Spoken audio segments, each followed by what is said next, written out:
Assalamualaikum and a very good morning to Madam Siti Khatijah and all my fellow friends. My name is Muhammad Alif Azri bin Zulkefli and my metric number is 2025480078. And today I would like to present about the topic from the chapter 1, which is fruit development and types of fruit. Fruits are important structure in flowering plants because they are directly involved in the plant reproductions. They are protect developing seed cells, assist in the seed dispersal. Besides their biological importance, fruit are also valuable agricultural commodities that contribute to human nutrients and economic development. In this presentation, I will discuss fruit development, fruit structure, function of fruit, and different fruit classification. Go to the introduction of the fruit. So first of all, fruits are among the most recognizable and economically important in plant structure. They are also only in flowering plants, also known as angiosperm. After fertilization occurs within the flower, the ovary development into a fruit. The fruit serves several important functions. It protects development seed, store nutrients, and help disperse seed to the new location. For the humans, fruit provide essential nutrients such as vitamin, mineral, and antioxidants and dietary fiber. Let's go to the next slide. That is what is fruit. Fruit is scientifically defined as a mature ovary that develops after fertilization. Although we often think of fruit as a sweet food, basically many of vegetables such as tomato, cucumber, and pumpkin are also fruit because they develop from the ovary and contain seeds. Some fruit contains many seeds while others contain only one seed. Certain commercial fruits such as banana are seedless due to parthenocarpy. Go to fruit formation. Fruit formation is a complex biological process.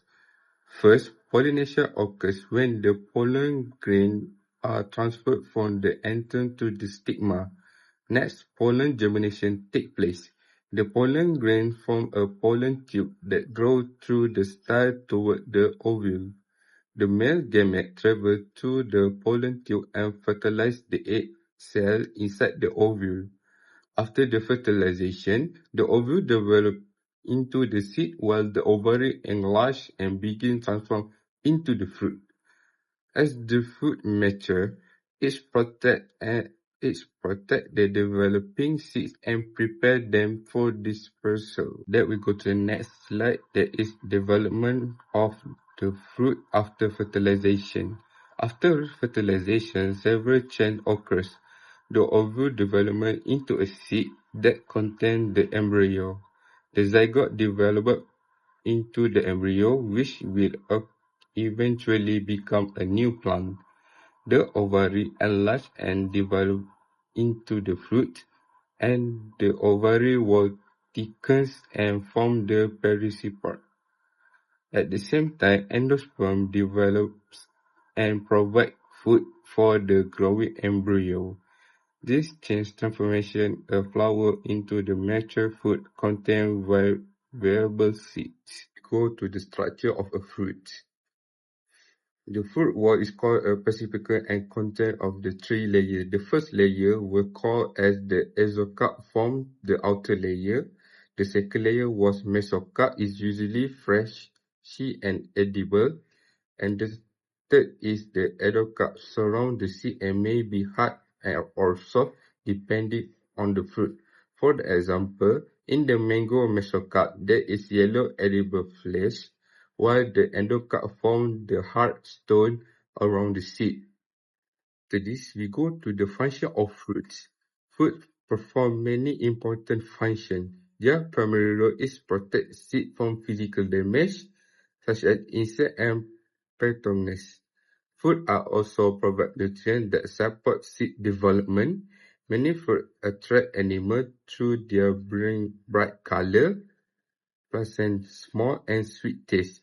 By attracting animals, fruit increase the chance of successfully seed dispersal. This contributes to the survival and spread of plant species. Now we go to the seed dispersal by fruits. Seed dispersal help plants colonize new habitat.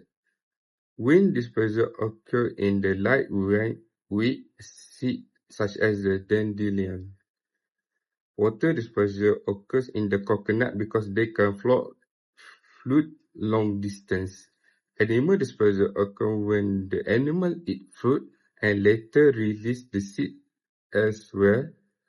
Explosion dispersal occurs when the mature fruit bursts open and secrete the seed.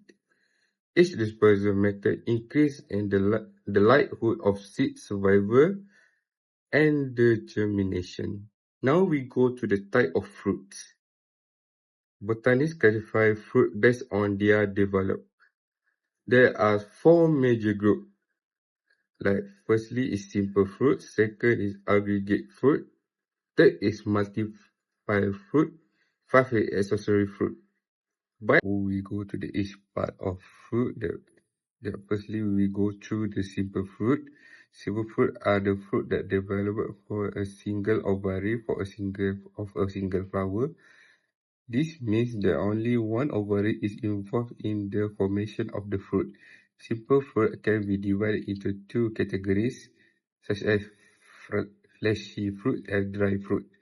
Fleshy fruit contain a soft and juicy pericarp when they mature, while dry fruit have a hard and dry pericarp.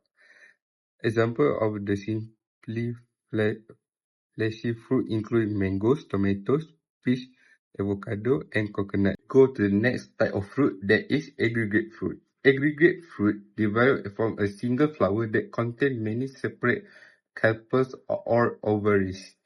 Each ovary within the flower develops into a small fruitlet. All the fruitlets cluster together to form one large fruit structure.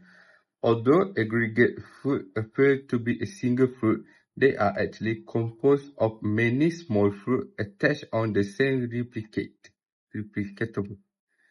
A good example is the strawberry. The small seed-like structure found on the surface of a strawberry are actually tiny individual fruits known as essences. The red fleshy portions that we eat develop mainly from the flower receptacle. Other fruits include raspberry and blackberry. Now we go to multiple fruits. Multiple fruits are formed from the entire inflorescence, which is a cluster of many flowers growing together on the same floral axis. During the fruit development, the ovary from several flowers fuse together along with the other floral structure to form one large fruit. Unlike aggregate flower, which originate from many ovaries of one flower, multiple fruit originate from many separate flowers. One of the best examples is the pineapple. Each segment visible on the pineapple surface represents a flower that has fused together during development. As the flower matures, their ovaries combine to form a single fruit. Another example is the jackfruit, which is one of the largest tree-borne fruit in the world. Jackfruit developed from a numerous flowers that fuse together into the massive fruit structure. Mulberry is also considered a multiple fruit because it develops from a cluster of flowers that mature together. We go to fall or accessory fruit.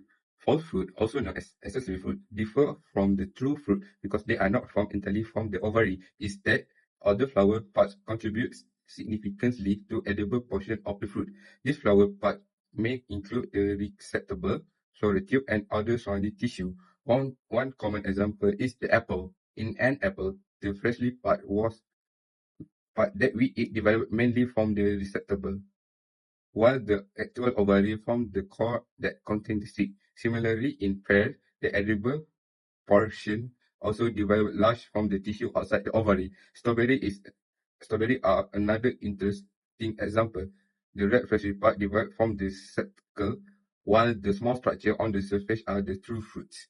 Accessory fruits are important because they illustrate the diversity of fruit development among flowering plants. Go to the last part, that is conclusion.